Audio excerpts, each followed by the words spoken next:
ನಮಸ್ಕಾರ ಸ್ನೇಹಿತರೆ, ಬಹಳ ದಿನ ನಂತರ ಈ ನಿಮ್ಮ ದಿನೇಶ್ ಗೌಡ ಸಾವಯವ ಕೃಷಿ ಮಾಡತಕ್ಕಂಥ ಅನಂತ ವಂದನೆಗಳು.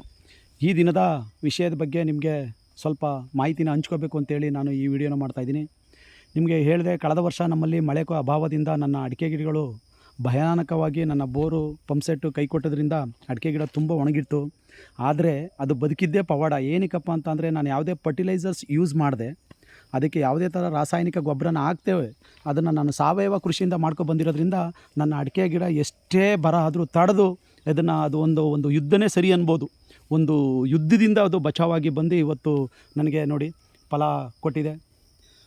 ಎಲ್ಲ ಒಂಬಳೆ ಹೊಡೆದಿದೆ. ಈ ವರ್ಷ ಏರಳವಾಗಿ ಮಳೆಗಾಲ ಆಗಿದೆ ನೋಡಿ, ಎಲ್ಲ ಒಂಬಳೆ ಹೊಡೆದಿದೆ. ಕರೆಕ್ಟಾಗಿ 5 ವರ್ಷ 5 ತಿಂಗಳಾಗಿದೆ ಈಗ ಇವತ್ತಿಗೆ. ಸೊ ಈ ವಿಡಿಯೋ ಏನಕ್ಕಪ್ಪ ಈಗ ಮಾಡಬೇಕಾದಂಥ ಪರಿಸ್ಥಿತಿ ಬಂದಿದೆ ಅಂತ ಹೇಳಿದ್ರೆ, ನೋಡಿ ಸ್ನೇಹಿತರೆ, ಒಂದು ನಾನು ನಿಮ್ಗೆ ಹೇಳಿದೆ, ಸಾವಯವ ಕೃಷಿಲಿ ನಾವು ದೀರ್ಘಾವಧಿ ಕಾಲದಿಂದ ನಮಗೆ ಬೆಳೆಯಲ್ಲಿ ಬರಗಾಲ ಬಂದರೂ ನಾವು ಈ ಒಂದು ಡ್ರೈ ಲ್ಯಾಂಡಲ್ಲಿ ನಾವು ಈ ಬೆಳೆನ ನಾವು ಉಳಿಸ್ಕೋಬೋದು. ಒಂದು.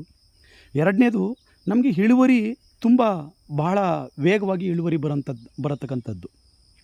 ನಿಜವಾಗ್ಲೂ ಫರ್ಟಿಲೈಸರ್ಸಲ್ಲಿ ಒಪ್ಕೋತೀನಿ. ಈಗ ರಾಸಾಯನಿಕ ಗೊಬ್ಬರದಲ್ಲಿ ಬೇಕಾದಷ್ಟು ಗೊಬ್ಬರನ ತಂದು ಸುರಿದು ಗಿಡನ ಹಸಿರು ತರಬೇಕು, ಹಾಗೆ ತರಬೇಕು, ಹೀಗೆ ತರಬೇಕು ಅಂತ ಏನೇನೋ ಹೇಳ್ತಾರೆ. ಸೊ ಅದು ನನಗೆ ಯಾರು ಹೇಳಿದ್ರು, ನಾನು ನಿಮಗೆ ಹೇಳಿದ್ದೀನಲ್ಲ, ನನ್ನ ಎಲ್ಲ ವೀಡಿಯೋದಲ್ಲಿ ಹೇಳಿ ನಾನೇ ಆದಂಥ ನನ್ನ ಸ್ವಂತ ಒಂದು ಪದ್ಧತಿಯಿಂದ ನಾನು ಈ ಒಂದು ವ್ಯವಸಾಯನ ಮಾಡ್ತಾಯಿದ್ದೀನಿ. ನೋಡಿ, ಈಗ ಇವತ್ತು ನಿಮಗೆ ತೋರಿಸ್ತೀನಿ. ಕಳೆ ಈಗಾಗಲೇ ಮಳೆಗಾಲ ಏರಳವಾಗಿರೋದ್ರಿಂದ ಕಳೆ ಯಥೇಚ್ಛವಾಗಿ ಬಂದಿದೆ ನೋಡಿ, ನೀವೆಲ್ಲ ನೋಡ್ಬೋದು. ಈಗಾಗಲೇ ನಾನು ಬಹುಶಃ ನಾನು ಕಾಣಲ್ಲ ಈಗ ಈ ಕಳೆ ಈ ರೀತಿ ಬಂದಿದೆ. ಸೊ ಇದನ್ನು ನಾನು ಏನು ಮಾಡ್ತಾಯಿದ್ದೀನಿ ಅಂದರೆ, ಬ್ರಷ್ ಕಟ್ರಲ್ಲಿ ನೋಡಿ ಈ ರೀತಿ ನಾನು ಈಗ ಕಳೆನ ಹೊಡಿತಾ ಇದ್ದೀನಿ ನೋಡಿ. ಕಳೆನ ಎಲ್ಲ ಬ್ರಷ್ ಕಟ್ರಲ್ಲಿ ಕ್ಲೀನ್ ಬರ್ತಾಯಿದ್ದೀನಿ. ಹಾಗೆ ಈಗ ಏನು ಮಾಡ್ತಾಯಿದ್ದೀನಿ ಅಂದರೆ, ಈ ಸೋಗುಗಳು ಏನು ಬಿದ್ದಿದೆ ಗರಿಗಳು ನೋಡಿ, ಒಂದು ಪಟ್ಟಕ್ಕೆ ನಾನು ಈ ಗರಿಗಳನ್ನ ಅಂಟ್ತಾಯಿದ್ದೀನಿ ನೋಡಿ. ಈ ಅದರದೇ ಸೋಗು, ಇದರದೇ ಗರಿಗಳನ್ನ ಹಂಡ್ತಾ ಇದ್ದೀನಿ. ಇದನ್ನು ಇನ್ನೂ ಒಂದು ಸ್ವಲ್ಪ ದಿನ ಆದಮೇಲೆ ಕೆಲವೊಂದು ಮಣ್ಣು ಎಲ್ಲೆಲ್ಲಿ ಹುಬ್ಬ ಇದೆ ಆ ಮಣ್ಣನ್ನು, ಪಸಿ ಮಣ್ಣನ್ನು ಆ ಗರಿ ಮೇಲೆ ಹಾಕ್ತೀನಿ. ಅದು ಮರ್ಚಿಂಗ್. ಅದೇನಾಗುತ್ತೆ, ಅದೇ ಕೊಳೆಯುತ್ತೆ. ಯಥೇಚ್ಛವಾಗಿ ಒಂದು ಸ್ವಲ್ಪ ನೀರು ಮಳೆಗಾಲದಲ್ಲಿ ಚೆನ್ನಾಗಿ ಕೊಳೆತಿ ಅದೇ ಗೊಬ್ಬರ ಆಗುತ್ತೆ.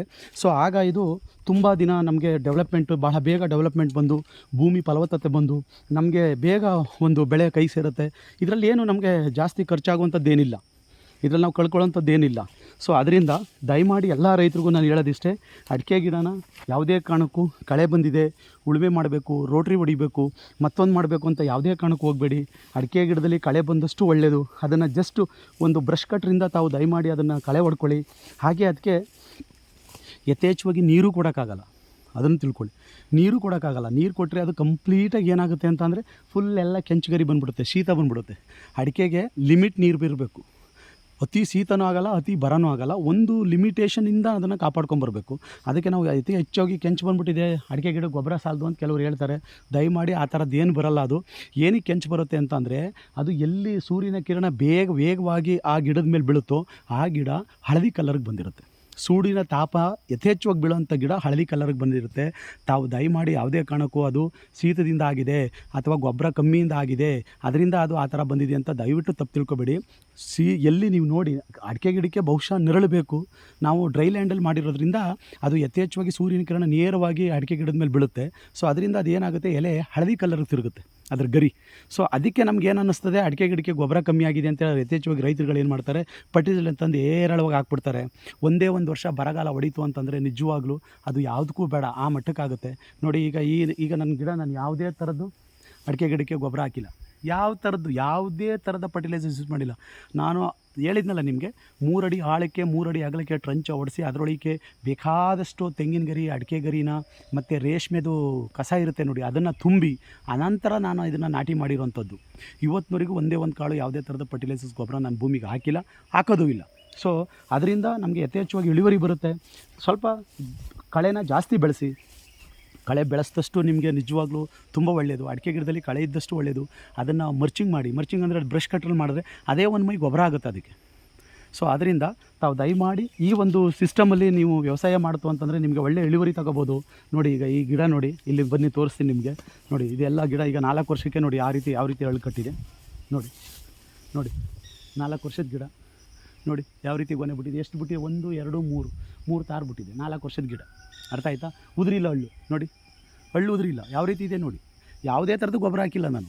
ಈಗೆಲ್ಲ ಒಂದೊಂದು ಹೊಡೆದಿದೆ. ಈಗ 4 ವರ್ಷ, ಮುಂದಿನ ವರ್ಷಕ್ಕೆ ಯಥೇಚ್ಛವಾಗಿ ಎಲ್ಲ ಬರುತ್ತೆ. ಟೋಟಲು 1,500 ಗಿಡ ಇದೆ, ಎಲ್ಲ ಒಟ್ಟಿಗೆ ಹೊಡೆಯುತ್ತೆ. ಅದರಲ್ಲಿ ಏನು ಡೌಟೇ ಇಲ್ಲ.